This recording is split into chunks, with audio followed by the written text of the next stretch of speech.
Olá pessoal, aqui quem fala é Michele Camargo. Estamos começando mais uma aula de mecânica dos fluidos da nossa série Fácil e Descomplicada, desmistificando a mecânica dos fluidos. Essa é a aula 17. Nós vamos fazer aqui nesta aula desenvolver um exercício de equação da energia. Bom, fazendo uma breve apresentação, como eu falei, sou Michele Camargo, sou engenheiro mecânico lá pela Universidade Federal de Itajubá. Sou formado desde 2005, né, então já tenho 11 anos de carreira. Atualmente trabalho na área técnica de vendas, atendo empresas químicas, farmacêuticas, e a empresa que eu trabalho, ela trabalha principalmente na área de vedações industriais. Estamos aí com um contato novo, estamos com um canal novo, Engenharia Companhia 2016@gmail.com, você pode estar mandando e-mail. Tem um canal novo no YouTube que a gente lançou agora essa semana, que é Engenharia e Companhia.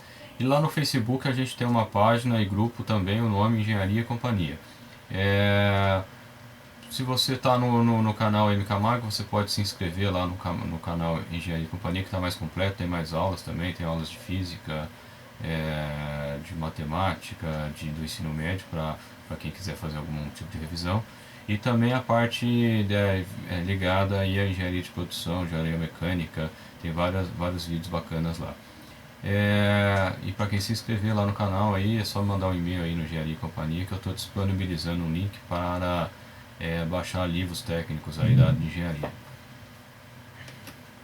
Bom, essa aula a gente vai ser o primeiro exercício que a gente vai fazer, porque esse assunto é um dos mais importantes da mecânica dos fluidos.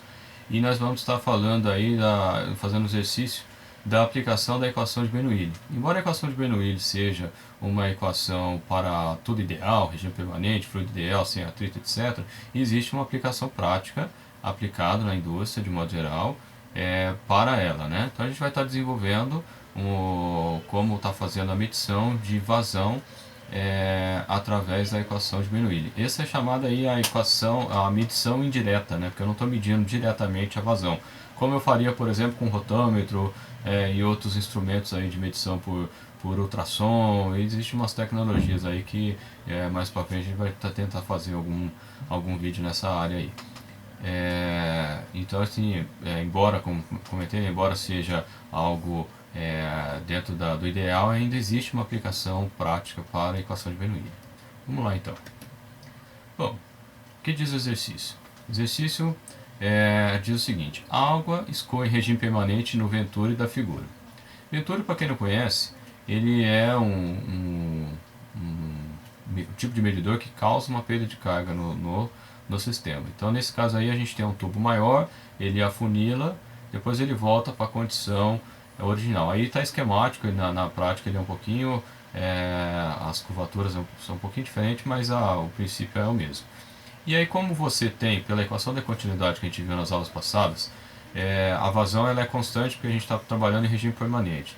E como a gente tem, nesse caso, pela equação da energia, o que tem a equação de energia? Eu tenho uma parte que é pressão, uma parte que é velocidade, que é a energia cinética, e tem uma outra parte que é potencial. Nesse caso, como o tubo é horizontal, o Z, então a energia potencial são iguais tanto no ponto 1 quanto 2. Então eu vou desprezar a energia potencial.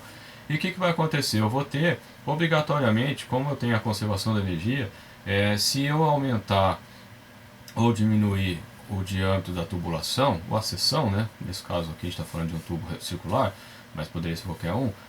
Se eu estou diminuindo a seção, o que vai acontecer? A energia tem que se manter constante. Se ela tem que se manter constante, se eu estou diminuindo a área, obrigatoriamente, lá pela equação da continuidade, que é a velocidade vezes a área, se eu diminuo a área e a vazão é constante, automaticamente a velocidade sobe. Se a velocidade sobe, a energia cinética sobe. Então, é isso que a equação de Bernoulli faz. A gente vai estar sempre, obrigatoriamente, quando a energia ela subir de um tipo, do outro obrigatoriamente tem que diminuir. Isso assim é bem comum, às vezes a gente vê assim, até na época quando eu estava dando aula de instalação de bombeamento, alguns alunos falavam assim: olha, eu tenho uma situação que a bomba não está dando a vazão que eu quero, eu estou pensando em dobrar a rotação. Vou conseguir mais vazão? Não necessariamente. Por quê? Porque se você não mexer no motor, na potência do motor, a energia que você tem disponível no motor continua a mesma. Então, se você aumentar a rotação, você até pode aumentar a vazão, mas a energia de pressão que você vai produzir vai ser menor. Então é isso que você tem que ter sempre em mente, que se uma energia subir, a outra tem que descer. Então é isso que vai acontecer aqui. Eu tenho uma situação que eu tenho um diâmetro maior, então para diâmetros maiores eu tenho velocidades menores. Ao passo que quando o fluido ele entra no trecho menor, essa velocidade, porque eu tenho a mesma vazão, velocidade vezes a área diminuiu, automaticamente a velocidade sobe. Então o que vai acontecer com a pressão? Nesse trecho vai diminuir. É isso que a gente vê nessa figura aqui. Quando você compara o ponto 1 com o ponto 2, você vê que você tem um deslocamento aqui do fluido manométrico, que no caso está simbolizado em vermelho. O que quer dizer esse desnível? Quer dizer que a pressão aqui ela é maior do que a pressão aqui. Por quê? Porque ela está empurrando o fluido manométrico nesse sentido. Se fosse assim, é óbvio que o escoamento seria no sentido oposto. Porque no escoamento não tem como você, nessa figura aqui que você tem esse desnível, não teria como você ter um deslocamento de escoamento nesse sentido. Por quê? Porque obrigatoriamente no escoamento, a pressão no começo do sistema tem que ser maior do que no final do sistema. Isso é muito óbvio, porque se a pressão, vamos pensar no cabo de guerra. Eu tenho um sujeito aqui, eu e mais um outro sujeito no cabo de guerra, cada um puxando para um lado. Quem que vai ganhar? Quem for mais forte. Então, se eu tenho pressão aplicada a uma área, é uma força. Então, se eu tenho uma força maior desse lado, esse lado vai ganhar. Então, ele vai deslocar para o outro lado. Tem que ter sempre isso em mente. Às vezes a gente parece bobagem, mas é importante. Bom, vamos lá então. Bom, como já é costume aí nos meus exercícios, eu antes de falar do exercício propriamente dito, eu vou falar de novo da metodologia que eu aplico, né? Então eu apresento e aí você vai analisar e vai julgar se essa metodologia ela é viável para você ou não. Bom, primeiro eu sugiro listar o tipo de problema ou qual assunto se trata. Ponto 2, listar todas as variáveis cujos valores são dados. Então quais são os dados do problema que eu tenho? Listar o que se pede, o que é desconhecido e o que se pede. Montar o diagrama ou esquema do problema. Através do diagrama, se você conseguir montar o diagrama é porque você está entendendo o conteúdo. Se você não conseguir montar o diagrama é porque você não está entendendo. Não tem como você montar uma coisa que você não conhece. Então, sugiro, se você está tendo dificuldade para montar um diagrama, então você deve dar uma revisada na teoria para você tirar essas dúvidas aí. Listar as hipóteses, como eu já sempre tenho falado, o que a gente fala toda hora? Regime permanente. Isso é uma hipótese. Será que o regime é permanente mesmo? Né? Tem situações que não é regime permanente. Então, eu tenho que listar quais são as hipóteses. Escoamento, escoamento incompressível? As propriedades são uniformes na seção? Na verdade mesmo, a gente já até discutiu isso em aulas anteriores, não é. Mas a gente faz esse tipo de hipótese. Bom, listar as fórmulas que envolvem o problema, por isso que é importante você, lá no primeiro item, falar qual é o assunto que eu estou lidando. Porque em função do assunto, você vai trazer quais são as fórmulas que você vai poder utilizar naquele problema. Checar se as variáveis estão no mesmo sistema de unidades, como a gente sempre fala, se você tem unidades, você está no sistema internacional e de repente você está com uma coisa que o comprimento é em metro uma unidade em um determinado dado está em centímetro ou em quilômetro, ou sei lá, né, enfim. Você vai ter diferença de valores se você utilizar unidades diferentes. Então você tem que converter. E aí, depois de tudo isso, você deve iniciar os cálculos. Bom, então, no caso nosso aqui, listar o problema. Do que a gente está falando? Bom, primeiro caso, eu estou sendo bem geral agora, tá, gente? A gente está lidando com o problema de mecânica dos fluidos. Que ponto da mecânica dos fluidos? A gente viu o escoamento. Bom, escoamento está envolvido com cinemática. Eu tenho movimento, então tem cinemática. Falou-se de energia, né? Falou de mudança de pressão e etc e tal, mudança de velocidade. Então, eu estou com a equação da energia. Nesse exemplo aqui, está especificamente através da equação de Bernoulli. Mas eu vou mostrar para vocês que, independente se é Bernoulli ou não é Bernoulli, se você pensar, guardar a equação da energia total na cabeça, na hora que você for montar o seu problema, se é Bernoulli, já cai em Bernoulli, entendeu? É bem por aí. A gente começou nessa sequência, seguindo o livro do Frank Brunetti, porque é a sequência mais fácil de se entender no meu ponto de vista, né? Embora não seja matematicamente aquela mais, digamos assim, a fórmula ou a forma, né, de apresentar mais corriqueira, né? Mas é a mais didática. Bom, também a gente falou aí de carga de pressão, tem um manômetro. Falou de manômetro, é estática de pressão, a gente vai estar usando estática. Bom, quais são as variáveis que foram dadas? Foi dado, na seção 1 foi dada a área 1, 20 cm². Na seção 2 foi dada a área 2, 10 cm². E depois, além disso, eu tenho H lá no manômetro, 10 centímetros. Eu tenho o Rho, o gama Hg, que é o peso específico do mercúrio, 136 mil Newton por metro cúbico. E tenho a massa específica da água a 1000 kg por metro cúbico. Então lembrando que peso específico é massa específica vezes a gravidade. Aqui eu coloquei de propósito só para a gente ficar lembrando, porque isso acontece, a gente começa a trabalhar só com massa específica e esquece que tem o peso específico e vice-versa, né? Então eu vou estar sempre trabalhando isso justamente para chamar a atenção. Bom, listar o que se pede. O que eu quero nesse problema? O problema ele pediu qual é a vazão. Então, qual é a vazão que eu tenho escoando no sistema? O diagrama não é necessário, não tem nenhum diagrama de força, nem nada, mas é importante a gente ter em mente aqui o escoamento. Então eu tenho aqui essa figura, daqui embaixo, eu tenho essa figura, aí o que acontece? Eu tenho um desnível aqui, né, tenho um manômetro, e eu tenho esse desnível aqui do fluido manométrico. Isso mostra que a pressão aqui é maior do que a pressão aqui, como a gente falou agora há pouco. Bom, listar as hipóteses. Quais são as hipóteses que a gente tem aqui? Escoamento em regime permanente. Como eu comentei com vocês em aulas anteriores, isso aqui é padrão. Regime permanente é o que a gente vai estar trabalhando. O regime não permanente ele é mais complexo, porque você tem a variação das propriedades em função do tempo. Então deixa isso aí lá para, né, quando já estiver mais acostumado, quando tiver com essa parte aqui. No final dessas aulas de mecânica dos fluidos, você tiver com um entendimento bem legal, aí você está apto, digamos assim, né, para avançar aí nessa parte. Bom, fluido ideal. Com a hipótese 2 de fluido ideal, quer dizer que as perdas de carga é igual a zero. É isso que quer dizer. Então, quando eu falo que é fluido ideal, possivelmente eu vou cair na equação de Bernoulli. Propriedades uniformes na seção. Se você lembrar lá do desenvolvimento da equação de Bernoulli, a gente tem lá as hipóteses que a gente listou. Regime permanente, unidades uniformes na seção, escoamento incompressível, sem troca de energia, sem máquina. Então todas essas coisas aí que a gente vai estar lembrando aqui para ver se a gente pode ou não pode utilizar. Fluido incompressível. Quando eu faço essa hipótese, a grande questão que eu sempre procuro trazer aqui é o e daí, né? Eu estou fazendo, por isso que eu estou falando aqui, eu estou citando a hipótese e estou citando o e daí. Bom, fluido incompressível, e daí? Fluido incompressível quer dizer que ρ1 é igual a ρ2, poderia ser γ1 igual a γ2 também, é a mesma coisa, porque a aceleração da gravidade, de um modo geral, ela é constante, pelo menos no determinado sistema. Ela não é constante se eu pegar, por exemplo, eu estou aqui que nem o pessoal que fez o projeto da instalação hidrelétrica, que tem uma barragem no alto da serra. Eu estou falando ali de Cubatão, e lá no pé da serra, lá em Cubatão, você tem as turbinas hidráulicas lá gerando energia.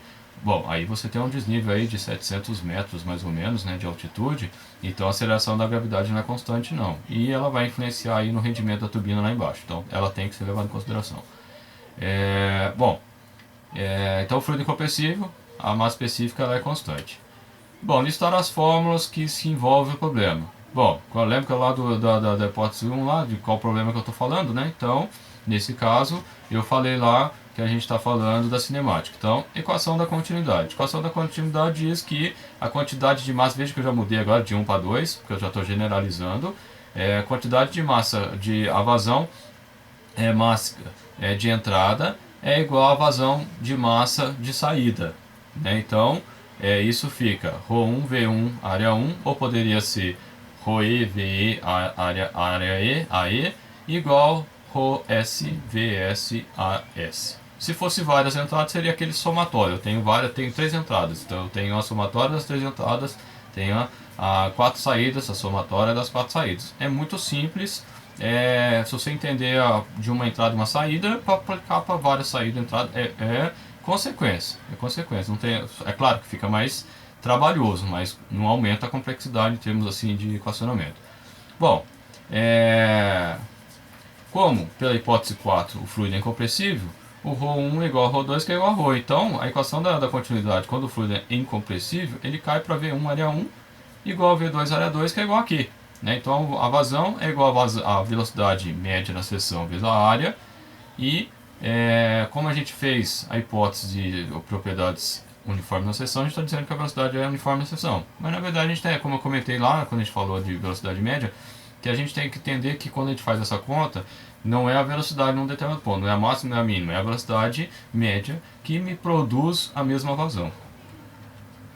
Bom, é a equação da energia, o Hzão, que é a altura de energia, chamada de altura de energia, ou altura carga de energia também, aí vai, tem vários chamados. O mais comum que eu ouço, né, não sei se é o mais comum de verdade, mas é o que eu mais vejo, pelo menos na faculdade que a gente mais utilizava, é a altura de energia. Né? Então o Hzão é igual a pressão sobre gama mais V ao quadrado sobre 2G mais E. Isso é a equação da energia de um ponto, né, na seção que a gente for considerar,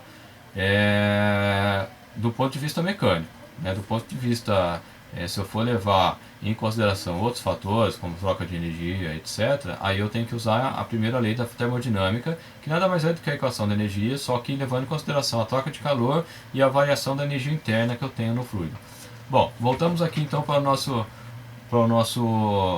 nossa questão. Pelas hipóteses que a gente listou, a gente caiu na equação de Bernoulli, porque a gente falou lá que a gente não tem perda de carga. Então, se a gente não tem perda de carga, eu também não tenho máquina. Né? Eu não tenho máquina. Se eu não tenho máquina, então eu não tenho nem acréscimo nem retirada de energia. E se eu não tenho perda de carga, eu também não tenho retirada de energia, não tenho perda de energia por conta do atrito. Então H1 é igual a H2. Então a energia que eu tenho no ponto 1 vai ser igual à energia que eu tenho no ponto 2.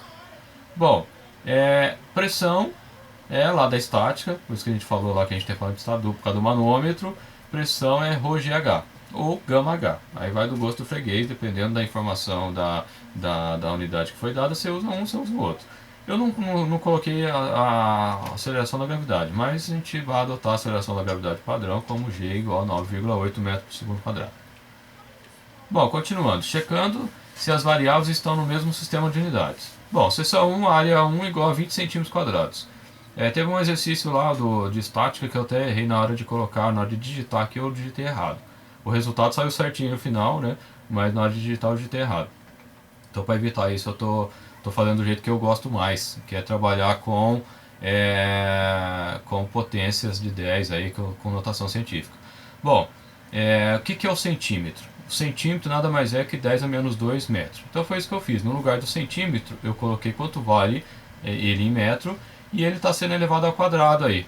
Então como ele está sendo elevado ao quadrado, aí o que acontece? Menos 2 elevado ao quadrado dá menos 4. Então fica 20 vezes 10 a menos 4 metros. Agora está ok. Na seção 2, a mesma coisa. Então 10 centímetros quadrados, transformando vai dar 10 vezes 10 a menos 4 metros. No primeiro momento, a gente está, às vezes você está começando agora, né? Você chegou agora, vamos dizer assim, está na curso de engenharia. No primeiro momento você pode achar que é mais fácil trabalhar com 0,000. Isso aí é gosto do freguês, tá? Eu particularmente gosto mais de trabalhar assim. Mas quando você começa a trabalhar dessa forma, e você vai ter algumas multiplicações que as potências de 10, elas meio que vão se cancelar, vamos dizer assim, você tem lá, às vezes no denominador, você tem 10 a quarta, no numerador você tem 10 a terceira, aí você já faz a conta ali, e você não fica 0,0003 dividido por 0,2, entendeu? E com isso, eu acho mais fácil, mas, de novo, aí vai do gosto do freguês. H igual a 10 centímetros, também transformando para metro, agora ok. O peso específico da tá ok, Newton por metro cúbico. E a massa específica da água também ok, quilos por metro cúbico. Bom, agora vamos para começar o exercício de verdade. Aqui também nesse exercício eu vou fazer da maneira, num desenvolvimento, que no primeiro momento você pode achar que é o mais complicado. E de fato é mesmo. Aí você vai falar, pô, você está mentindo para nós falando que a mecânica dos fluidos é fácil e descomplicado. Não, na verdade o que eu estou querendo mostrar para vocês é que quando você desenvolve, literalmente falando, a solução, antes de colocar número, que é o que a gente vai fazer aqui, ela fica um pouco mais trabalhosa. No começo você vai errar bastante se fizer assim também. Só que o que acontece? Você vai começar a desenvolver um raciocínio melhor. E o resultado dessa equação aqui a gente pode colocar, por exemplo, numa planilha do Excel, e depois, mudou o diâmetro. Qual que está dando H agora? Você pega e coloca o valor de H e ele já vai te dar o resultado final da vazão. Então você já vai ter uma fórmula final de vazão em função dos parâmetros que você tem no problema. Então, É por causa disso que eu estou fazendo dessa forma. No começo é mais complicado, né, porque a gente não está acostumado muito a manipular, às vezes matematicamente falando, mas com o passar do tempo, isso fica mais fácil. E outro ponto também importante que eu sempre tenho falado aqui nas aulas é que a questão de propagação de erro que você tem em conta. Aqui a gente está falando didaticamente, né? Então tanto faz se você arredondar entre aspas, né? Mas na prática, se você já desde agora continua arredondando, chega lá na parte que você vai continuar arredondando, às vezes você pode ter erros grosseiros aí, é o que a gente vê às vezes aí, ponte caindo, né, o negócio lá do Rio de Janeiro que caiu a passarela lá de bicicleta lá, e por aí vai, né? Palanque que cai, mata um monte de gente, todas essas coisas aí saem muitas vezes dessas situações aí. Bom, então o que eu tenho, né? O H1, a energia, a altura de energia no ponto 1, né? Vou pegar como referência o centro do tubo, é P1 sobre gama, que eu lembro que eu falei lá que o regime é escoamento incompressível, então vai ser constante. V1 ao quadrado sobre 2G mais E1. Da mesma forma, eu coloquei barra aí só para ficar na mesma linha, né? Para não ficar gastando muita tela. H2 igual a P2 sobre gama mais V2 ao quadrado sobre 2G mais E2. Bom, nós não temos aqui, não temos E, não temos V e não temos P. Aí você fala, putz, agora ferrou, né? O que a gente tem? Tem área e tem a diferença do manômetro só, né? Então, teremos que manipular as equações, isolar o V para obter a vazão indiretamente. Então, a gente vai fazer uma medição indireta de vazão. O que é uma medição direta? Eu tenho aqui um comprimento, eu venho, ponho o meu paquímetro aqui e medir. Aí eu estou fazendo uma medição direta da minha grandeza. Bom, então da equação de Bernoulli, H1 é igual a 2. Então fica P1 sobre gama mais V1 ao quadrado sobre 2G mais E1 igual a P2 sobre gama mais V2 ao quadrado sobre 2G mais E2. Bom, pelo desenho, pelo aqui o que está em cima na telinha aí, o Z não muda, não estou com plano inclinado, se eu tivesse plano inclinado mudaria. Então, independente de onde você colocar o plano de horizontal de referência aqui, poderia ser no centro do tubo, poderia ser na base do manômetro, poderia ser em qualquer lugar, não vai mudar nada, porque o Z1 é igual a Z2, então nesse caso fica só P1 sobre gama mais V1 ao quadrado sobre 2G igual P2 sobre gama mais V2 ao quadrado sobre 2G. Só lembrando que aqui o gama que vai aqui não é o do manômetro, é do escoamento, que é a água. Né? Então tem que ser o peso específico da água aqui, não vamos confundir as coisas. Então isolando, o P é P1 menos P2 sobre gama igual V2 ao quadrado menos V1 ao quadrado sobre 2G. Então só estou isolando agora o que é pressão de um lado, o que é velocidade do outro lado. Essa aqui vai ser a nossa equação 1, né, que a gente vai lidar com ela daqui a pouquinho. Bom, continuando aí, da manometria, lá no manômetro, o que a gente tem? Se você tiver dúvida aqui do que eu estou desenvolvendo, se você procurar aí na lista de exercícios, na lista de vídeos, vai ter a aula de estática, que é a segunda parte, onde a gente vai estar falando da manometria. Aí tem lá o procedimento para calcular. E também tem um exercício aí de manometria também que a gente desenvolveu, aula 6, se não me engano. Você dá uma olhada aí que você vai encontrar. Não era 6 não, era 6 é de viscosidade. Bom, enfim, é só você procurar aí a aula que tem o exercício de estática. Aí eu vou estar fazendo lá, tem o exercício passo a passo da manometria. Bom, então tá aqui o manômetro, eu tenho o escoamento, então a aplicação prática aí do manômetro é para medição e escoamento. Então você vai ver isso em algumas empresas, alguns tipos de empresa que utiliza esse recurso aí. Eu já fui numa empresa que fabrica motores, né, para caminhão lá em Mauá, e eles têm um puta de um manômetro gigante lá na produção, utilizando lá um determinado ponto.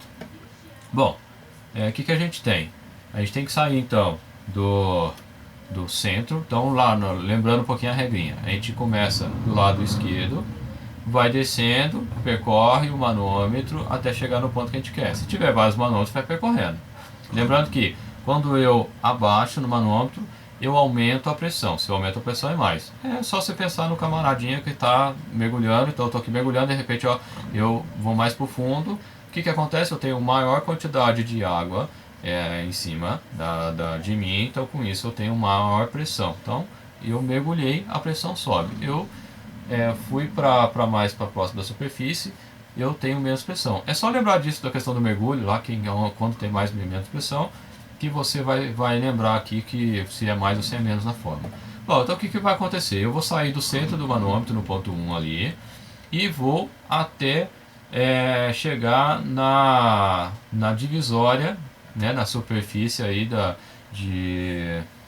na tensão superficial, digamos assim, que é a divisão entre, no caso nosso, o mercúrio, que está em vermelho, marcado em vermelho, e a água que está transparente. Bom, então eu vou ter que andar toda essa área em amarelo que está aqui. Então eu saí do centro, eu vou abaixar toda essa questão em amarelo. Então é a pressão em 1 mais essa pressão de amarelo. Bom, cheguei no manômetro aqui na curvinha. O que vai acontecer? Eu estou no mesmo fluido, eu vou abaixar, vou diminuir a pressão, vamos dizer que eu estou mergulhando, né? Estou abaixando, vai abaixando, quando eu subir. Nesses mesmos pontos, eu não estou no mesmo fluido, aí é lá aquela propriedade que as pressões são constantes, né? Então eu já passo para o outro ramo do manômetro aqui. Bom, aí o que eu vou fazer? Eu vou subir até chegar de novo na separação entre os dois líquidos aqui, que é o mercúrio e a água. Então eu vou ter mais a pressão aí, mais a pressão que está marcado em azul. Bom, cheguei agora de novo até chegar no ponto 2, que é a pressão lá no centro do tubo. Então eu vou ter que andar esse trechinho aí em amarelo. O que vai acontecer? Se você for olhar na figura, a gente não tem essa distância em amarelo e a gente não tem essa distânciazinha, essa alturinha aí em marrom. Mas o que acontece? Se você for perceber, a quantidade que eu subo do marrom aqui do lado próximo do lado 2 é a mesma quantidade que eu desço aqui lá no ponto 1. E aí o que sobra? Esse pedacinho é água, aqui é água. Então eu vou descer uma quantidade de pressão de água e vou subir aqui no escoamento e vai diminuir a pressão aqui. Então eu aumento a pressão aqui desse lado e diminuo a pressão. De que tanto? Dessa mesma altura. Então esses dois membros se cancelam. Eu nem coloquei na equação para não ficar enchendo linguiça. Mas é óbvio, né? Se eu consigo, da mesma forma que no manômetro por baixo eu vou em termos de pressão e mantém-se constante, aqui por cima também seria mais ou menos a mesma coisa. Bom, então como é que vai ficar a equação? Vai ficar a pressão em 1 mais a pressão da água no trechinho H. Lembra que eu acabei de falar ali, a gente vai desprezar essas duas primeiras partes, que é o marronzinho com o amarelinho. Os dois vão se isolar, vão cancelar essa pressão.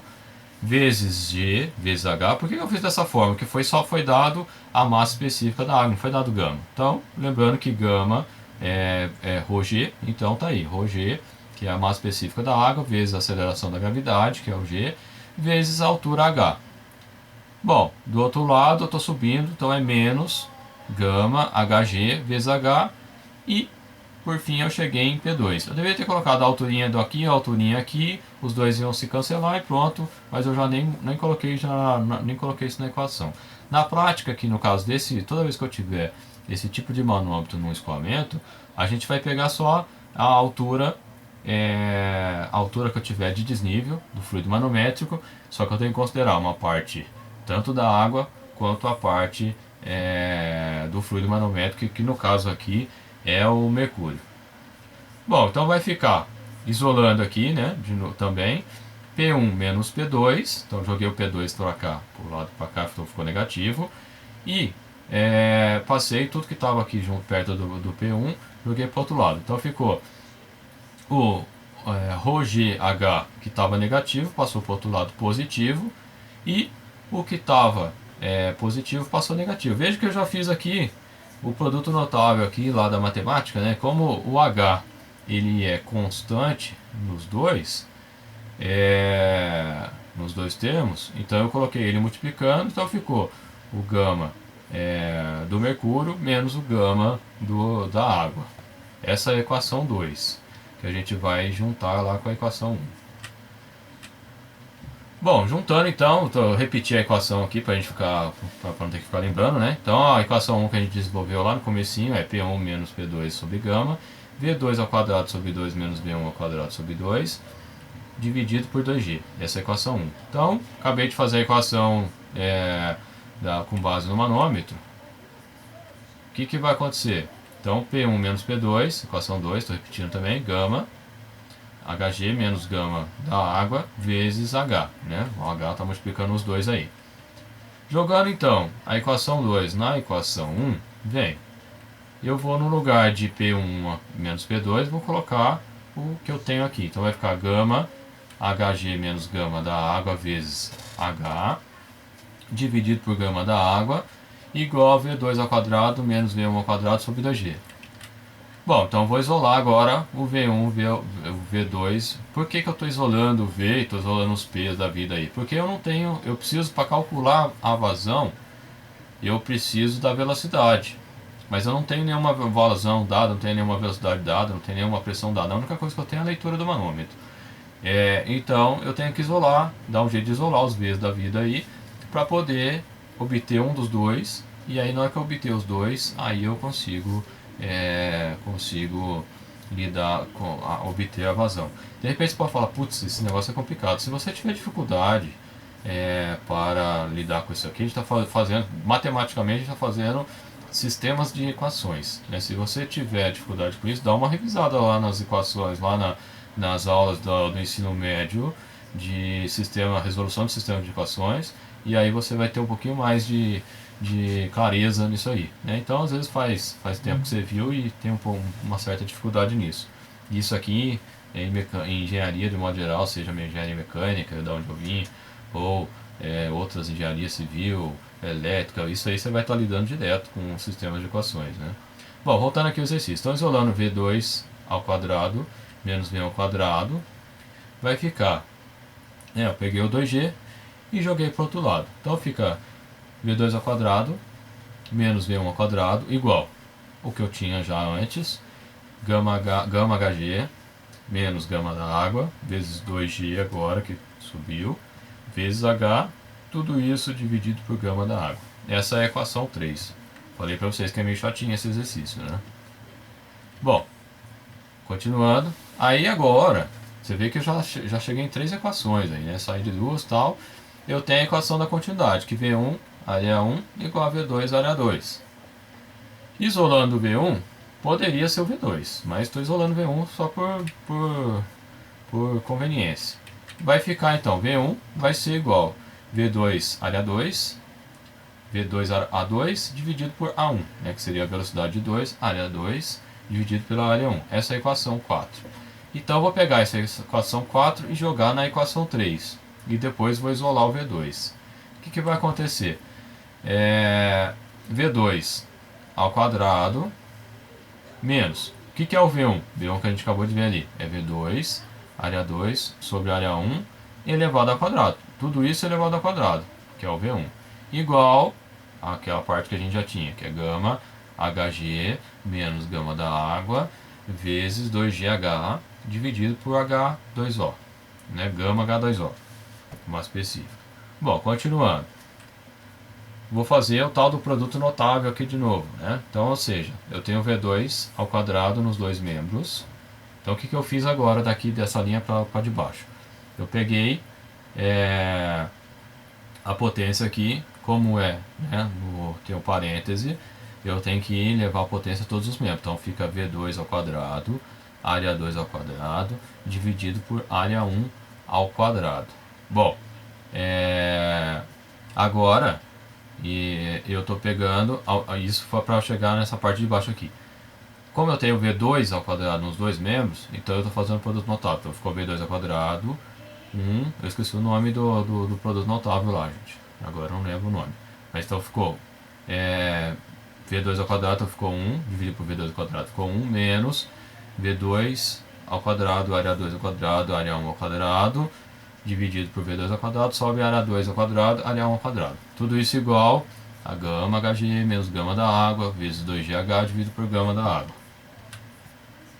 Bom, vou pegar, eu quero isolar V aqui, vou pegar 1 menos área 2 ao quadrado dividido por área 1 ao quadrado e vou jogar para o outro lado. Então vai ficar V2 ao quadrado, ele estava multiplicando V2, ele passa dividindo. Então ele vai fazer parte Então vai ficar toda aquela parte que já tinha, gama da HG menos gama da água vezes 2G, dividido por gama da H2O que eu já tinha, vezes agora essa parcela que veio, que é dividindo 1 menos área 2 ao quadrado dividido por área 1 ao quadrado. Bom, continuando.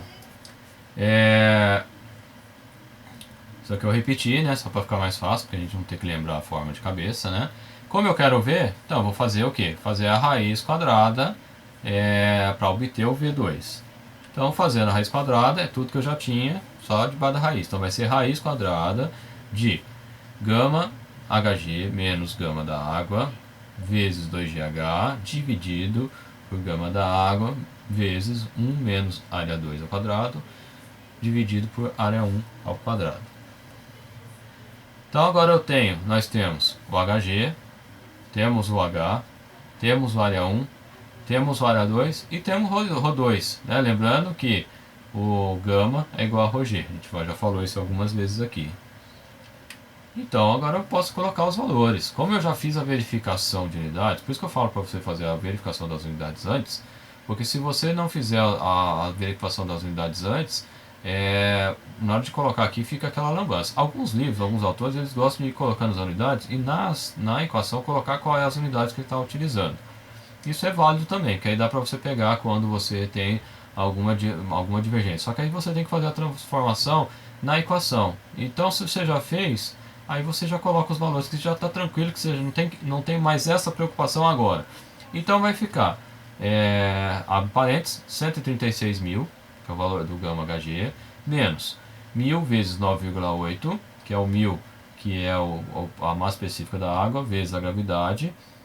Isso tudo, né, o parênteses, isso tudo, essa diferença, vezes 2, vezes 9,8, vezes 10 a menos 2. Que isso é o que? A aceleração da gravidade 2G e por último H, já transformado para metro.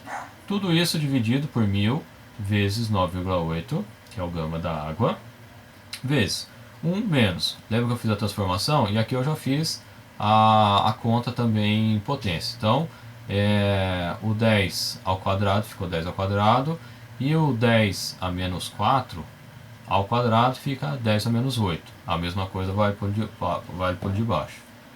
Bom, fazendo então as contas, então eu reduzi aqui, fiz a soma, aí ficou tudo multiplicação e também resolvi essa questão dessa fração aqui embaixo. Então ficou a raiz quadrada de 126.200 vezes 2 vezes 9,8 vezes 0,01 dividido por 9.800 vezes 1 menos 0,25. Fazendo a conta de cima e a conta de baixo, vai ficar a raiz quadrada de 247.352 dividido por 7.350, que aproximadamente, depois de você fazendo essa conta da divisão e tirando a raiz, vai dar mais ou menos 5,8 metros quadrados. Antes da gente chegar para o final, que é a próxima tela, o que eu queria gostar de ressaltar assim, essa equação aqui no meio, V2 ao quadrado raiz, essa é a equação final de velocidade. Então essa é a equação que você pode colocar, por exemplo, no Excel, ou se você trabalha com MATLAB, você pode colocar no MATLAB, e ele já calcula todos os parâmetros para você. Então se mudar H, se você fizer a conta antes, mudou o H, você tem que refazer todas as contas de novo. Agora, se você faz uma tabelinha no Excel, H aqui, G, a G não precisa, né, que é constante, G igual a 9,8, os gamas, etc., você só troca o valor ali e você já tem um resultado instantaneamente. Então dá mais trabalho, mas e se você for trabalhar com isso, com diversas situações, isso que vai acontecer. Quando eu dava aula eu fazia isso, eu colocava uma equação e mudava, fazia várias provas diferentes para dar um trabalho, né, para a galera, para dificultar a questão de cola. E aí eu jogava os valores das equações na tabela, né, montava literalmente, depois eu só jogava os valores de cada prova e tinha um valor final. Bom, então a velocidade 2, ela é aproximadamente 5,8 metros por segundo. Daqui, na sequência, a gente vai ter então que vazão é velocidade vezes a área.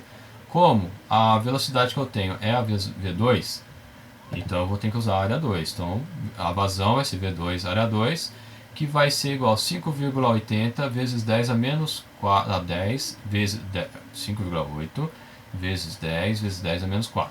né? Essa a área, né, da área 2. Bom, fazendo a conta, eu tenho que a vazão então vai ser 0,00580. Eu particularmente não gosto muito de trabalhar dessa forma de decimal, prefiro trabalhar com notação científica. Fica aí, 5,8 vezes 10 a menos 3 metro cúbico por segundo. Então esse seria a nossa vazão. Então através da equação da energia, a equação da continuidade, a estática, você vê que já bagunçou tudo aqui, juntou tudo, como eu falei para vocês, junta tudo nos problemas.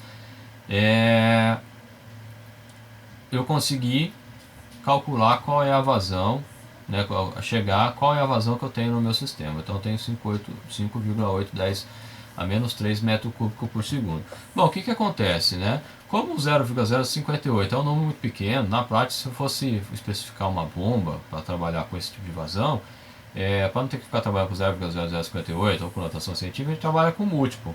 Então, nesse caso, o múltiplo mais indicado seria trabalhar com litros, né? Como 1 metro cúbico é 1000 litros, então usando lá 10 a menos 3 ele cancela, então eu teria uma vazão, uma bomba, seria uma bomba pequena aqui, 5,8 litros por segundo. Isso seria uma vazão que eu preciso que a minha bomba, né? Isso que eu estou falando aqui no problema não tem, mas eu teria que ter uma bomba anterior, ou eu tenho que ter por gravidade, né? Mas enfim, eu teria nesse caso aí uma vazão de 5,8 litros por segundo.